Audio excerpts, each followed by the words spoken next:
Like, I'm glad that he's coming out and showing accountability, but what's happening to those referees? They're still getting to referee NRL the next week. They're not getting dropped to reserve grade. They're not getting their pay docked. And the Dragons are the ones that are being screwed over by this and decisions that are having an impact in games, Kurt. It's not a trend. It's more than a trend. This is a plague. There's an infection in the game. This is massive. There needs to be massive change in the game. And I'll get to this in a second because I feel sorry for the refs as well. So the referee says play on a couple of times. Forget what Sloan did. Forget that he slowed down. So in one argument, you can say that Sloan slowed down because from the perception is that he thinks there's a knock on. Or is it, on the other hand, that he's worried that he's going to that they're going to call it anyway? He might just be paranoid.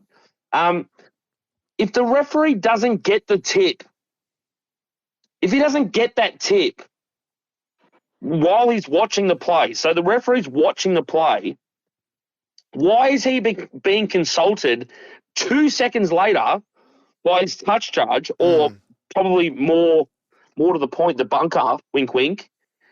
What happened to playing the play, because Sloan was still away? What happened to the referee saying, okay, wait till he gets tackled or wait till he scores, then we'll have a chat? Yeah. What happened to that? I mean, I'm sick to death of these Graham Annesley media scrums. There's no point Annesley coming out anymore and admitting the officials got something wrong. In this instance, Tyrrell Sloan. There was another one in the West Tigers game where he admits that Luke Brooks got pushed in the back and that should have been a penalty.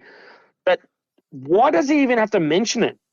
Because apart from the fact that the bunker is overriding calls from the referee and going back plays, which is changing the games and the momentum of games completely, now they're also saying, no, the referee got that wrong, the referee got that wrong, the referee got that wrong. But then after that too, they're saying the bunker's getting involved, and then after changing a play in a game, still coming out next week and saying, yeah, we got that wrong too. Yeah. I think fans can stomach an on-field human error by a referee that's actually out there with the whistle, rather than someone not there, in a bunker, somewhere else, analysing shit on a TV, and then tipping to the guy on the field who's actually got a feel for the game. So what's the point of it? Just makes it worse when Annesley says, we got it wrong again.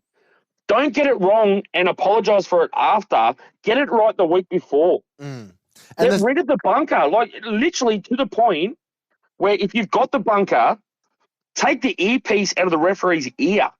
And the thing is, Kurt, it's not moments, or it's not things happening in games where, I don't know, Penrith are 30 metres out from their own line and there's a little bobble and the referee doesn't see it. Those errors happen in games. It happens at local footy. It happens down in Group 7 where I call and kind of in the MacArthur comp where you're involved, Kurt.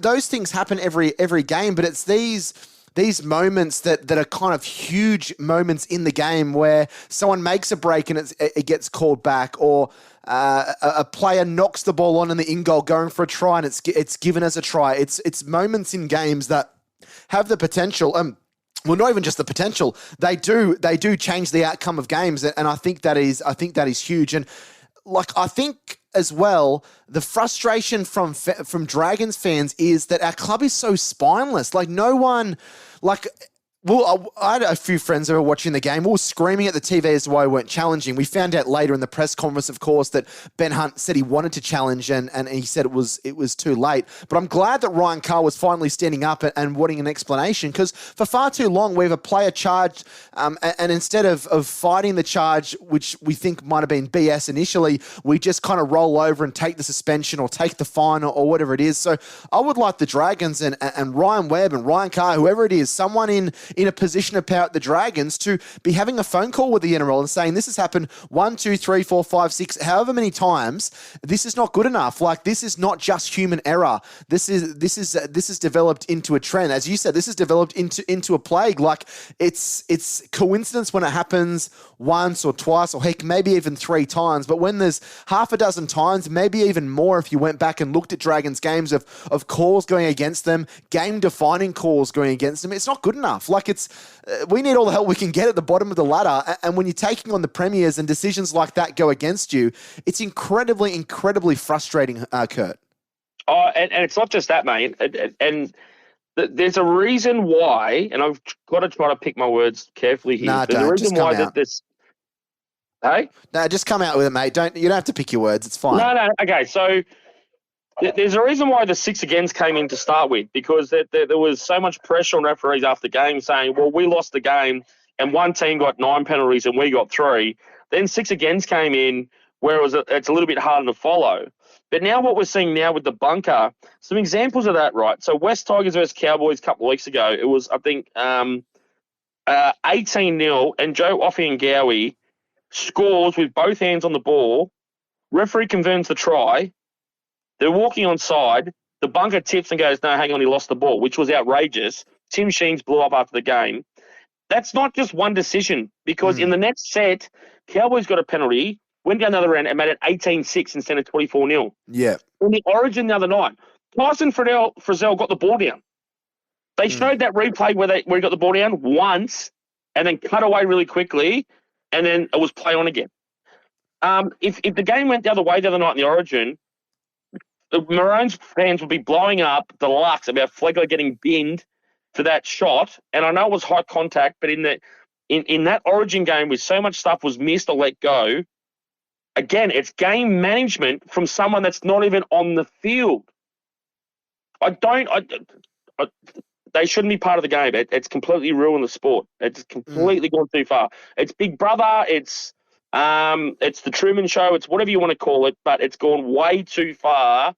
And like what happened, the referee made a decision, play on. They go down the other end of the field, and then all of a sudden it gets pulled back. They blame it on the touch judge, but they could have played on and then Penrith score off the next set. That changes the dynamic of the game for the rest of the game. Yeah. I know you're spot on, Kurt. Yeah, you don't convince me. I reckon it's a farce.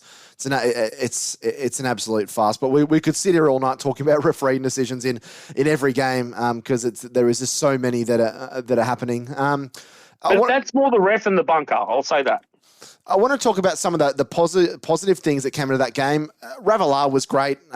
Two tries, obviously, but the way he finishes them off, the way he can start the Dragons sets are so impressive. He's so strong. I thought he finished those nicely. Nice to see Zach combining with him and getting that kind of no-look pass out the back. I don't think he was trying to be flashy. He actually was able to draw in a couple of defenders. I think them on the one side, I think we'll see them go from strength to strength. Jaden Sewer, he's by far and away the best Dragons forward. He's so passionate, so aggressive. He brings that bull-like tendency to the Dragons pack. And I think, we've kind of seen when he hasn't played how much we've missed him in the forward pack. Who else did you like? I thought Jaden Sullivan was solid. I thought he complimented Ben Hunt, who was immense. Again, another really good performance, which I think I've been critical of Ben Hunt in the past because I've accused him of not necessarily standing up against the top teams, but there probably wasn't too much more that he could have done in that game to pull the Dragons over the line, albeit for an individual try or intercept or something like that. But I thought he was very impressive, and again led from the front from the Dragons. But I think if anyone that watched the press conference would have seen, I think the guy's he's just over everything that's happening at the club and the losses and just the pressure that he's no doubt feeling as captain of the club of a side that's really struggling on field. Yeah, I thought he was good. I thought he was great, actually. It's much easier coming on the podcast when you can sit here and say that across the park. It was a great performance from the team. It was a good performance. I can't take anything away from any of the players. And just to remind people, when I wrote an article a couple of weeks ago and said that these are some of the big names that they could shop around, I wasn't saying they've got to get rid of them. I'm just saying they need to pull their fingers out. And I think we can start to see that, they're moving in the right direction. It was a great performance. I can't say anything more than that. And I think, it was pleasing to see the forward pack stand up. Francis Molo, the last couple of weeks, I think, has run really hard, and he seems to straighten up the Dragons' attack. He's not necessarily one of those players that gets a quick play the ball and can get a hurry up, but he has the ability to dent the defensive line. I think in a perfect world, having someone like him to come off the interchange bench 25, 30 minutes in, he'd be a perfect bench player for a Dragons